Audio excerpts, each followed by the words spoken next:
Hello there and welcome to my channel. So in this video I'm going to show you how you can import and also export contact on your Gmail contact. You get it? So let's say you have some contact on your Gmail and you want to delete the Gmail. You'd like to export the contact. That's you download the contact, or you'd have to import it.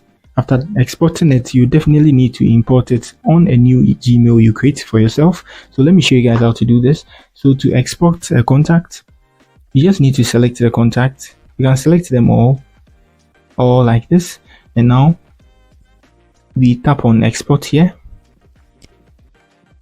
Good. So let's choose this, and now let's export. It's just going to download something like this. You can see I have contacts here. Good.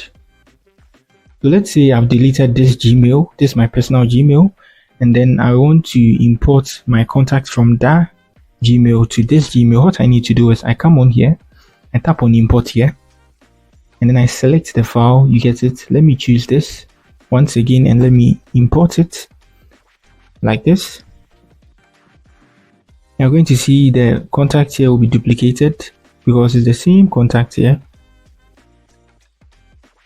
It's the same. They didn't duplicate it, they just did it once again. They imported the same contact here once again.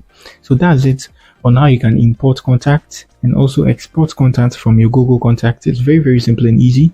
If you are using a mobile phone, you can do this. The procedure is the same. If you are using a PC too, you do this too as well. So if you are new here, try to give me a like and then subscribe to my channel. That's it for the video. Peace.